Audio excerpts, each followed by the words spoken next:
Welcome, true crime fans. Today we're diving into one of the most chilling unsolved mysteries in American history, the Villisca Axe Murders. It was a quiet night on June 9th, 1912, in the small town of Villisca, Iowa. The Moore family had just returned from a church event with two young guests, Ina and Lena Stillinger. Little did they know this night would end in a horrifying tragedy. Sometime between midnight and 5 a.m., an unknown assailant broke into the Moore residence. Armed with an axe, the intruder brutally murdered all 8 occupants of the house while they slept.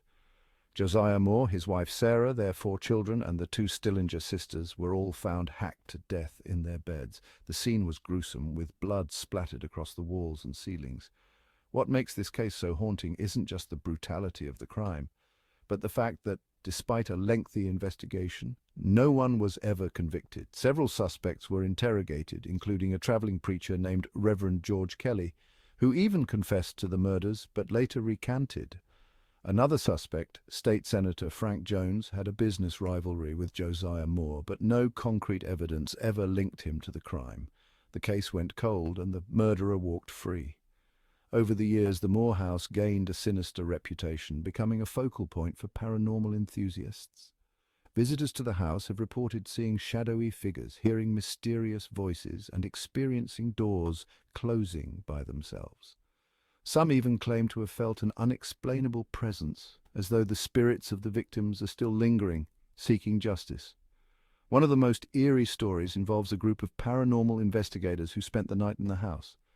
They reported hearing the sounds of children's laughter and cries, footsteps in empty rooms, and inexplicable cold spots. Some investigators even claimed to have seen apparitions of the Moore children, their faces etched with fear and sadness. But perhaps the most unsettling aspect of this case is the lack of closure. After more than a century, the Villisca Axe murders remain unsolved, leaving us with more questions than answers. Was it a crime of passion, a random act of violence, or something more sinister? Why did the killer target the Moore family, and why have they never been brought to justice? As we ponder these questions, the Moore house stands as a grim reminder of that fateful night in 1912. It's a place where the past and present collide, where the echoes of a horrific crime still resonate. For true crime enthusiasts, the Villisca Axe murders serve as a chilling example of how sometimes the scariest mysteries are the ones that remain unsolved. Thanks for watching. Make sure to like, share, and subscribe for more deep dives into the world of true crime. Until next time, stay curious and stay safe.